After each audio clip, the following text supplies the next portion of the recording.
Good morning and welcome to NFThesis. This is where I just kind of have some thoughts and some brain dumps on NFTs. I'm not going to spend a lot of time focusing on what an NFT is. Hopefully, you already kind of know that stuff. This will be a little more to the next level for the intermediate to advanced user of NFTs. So, none of this is financial advice or trying to say anything negative about any NFT community or group. It's just my opinion on things I see going on and maybe some good ideas that can help people thinking going forward in the space. Or, just my opinion, and other people can offer their opinion. And I think that's what's great about the Web3 space is that we're actually in a place to make changes and evaluate what each other is doing in a productive and creative way. So, I'm just going to kind of get into some random things every day. I'm going to keep it really short, and then I'll expand upon those ideas as time goes on.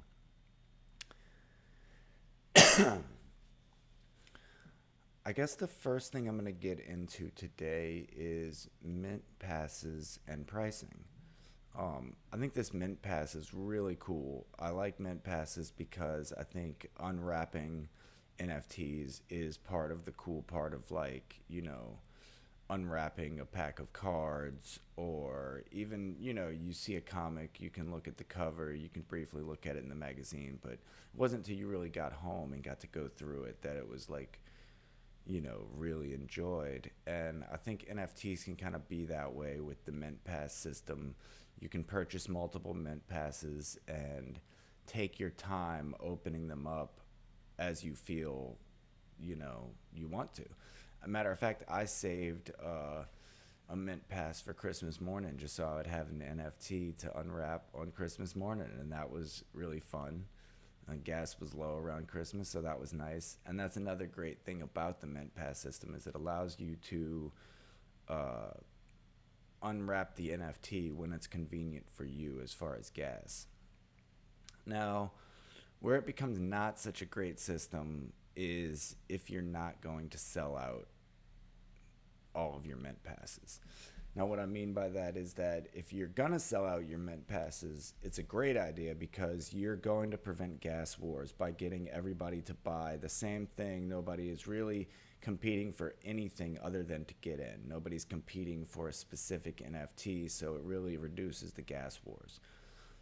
But if you don't mint all of your passes, then it's not actually that great a system because now you're asking people to pay two gas fees on the same NFT.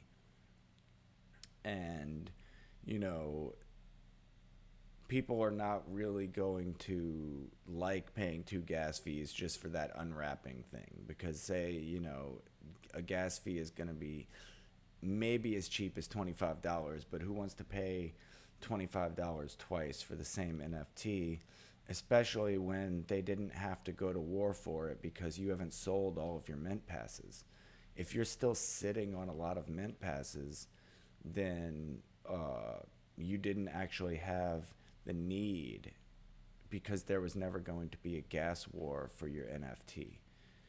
So that's a really hard metric to hit, and you have no idea of knowing whether or not you're going to reach that escape velocity before you start writing your contracts.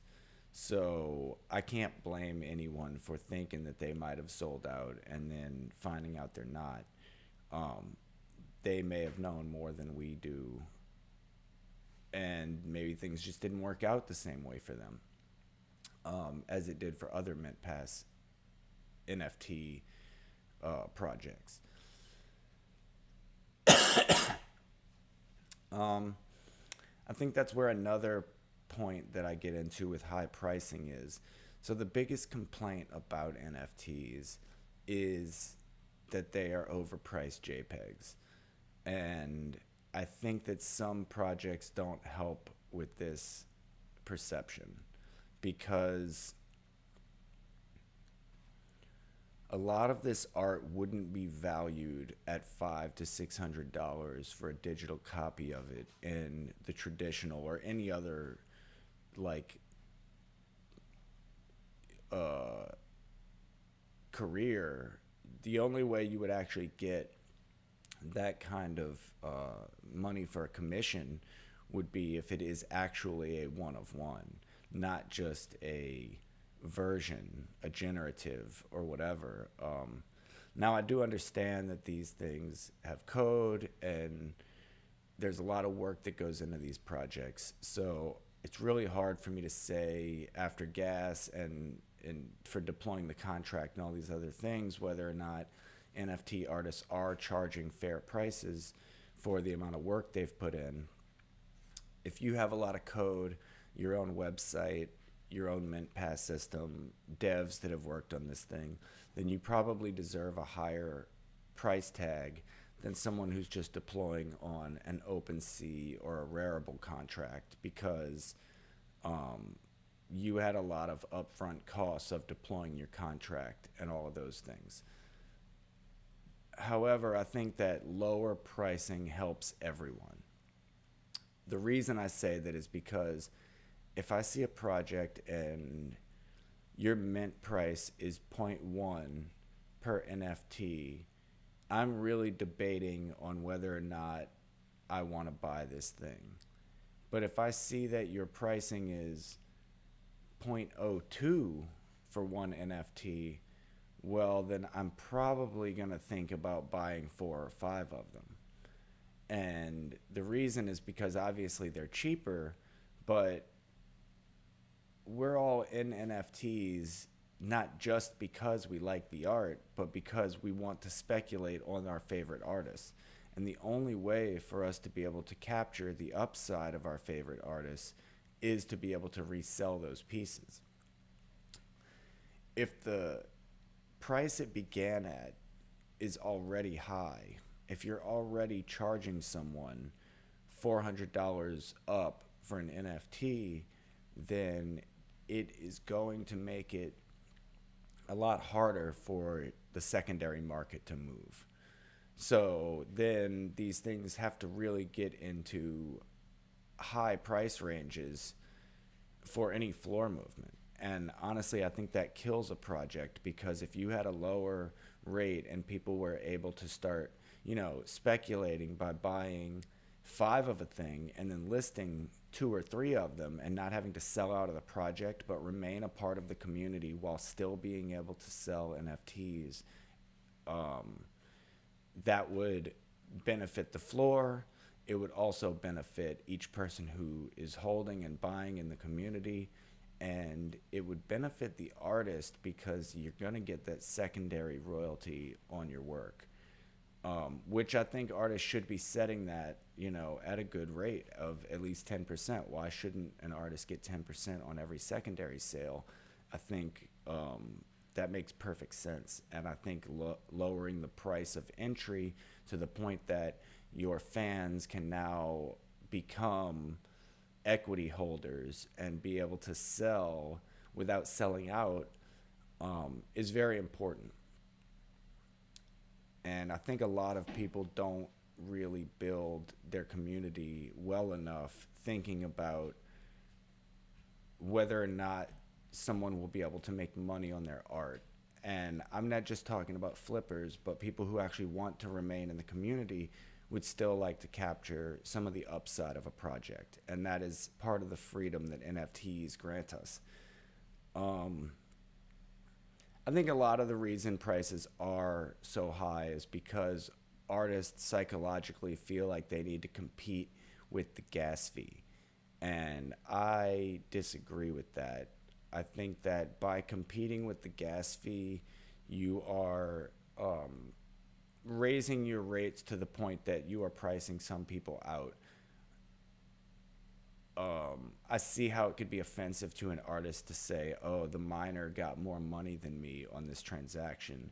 But in the long run, the more times your art changes hands, the better it is for you, not just because you will receive the royalty, but because your art is getting into more hands and you are allowing your community to be the people who sell that art for you.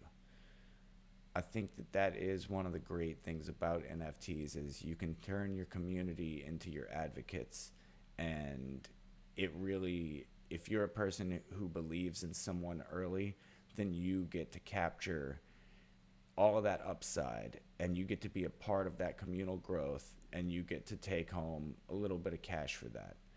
So I think that's something to consider for all NFT projects is letting your community make some money and allowing them to be salesmen and advocates for the project by not outpricing people from the get-go and not psychologically fighting against the mining fee for the network. Yeah. I mean, this is just my theory. As I said before, I'm not trying to put anyone down. I have minted many projects that didn't sell out of their mint passes. I've minted many projects at, point 0.1 and above. I don't think there's anything wrong with certain artists using that pricing. I just think that everyone needs to be aware of the demand for their work and what the community is trying to do with that work. Obviously, lots of projects are going to have flippers, and nobody is saying that we should make space for the flippers. What I'm saying is you should make space for your true community members to also be able to sell some NFTs in the project without selling out of the project. So, good morning, and thanks for listening. I'll see you again tomorrow.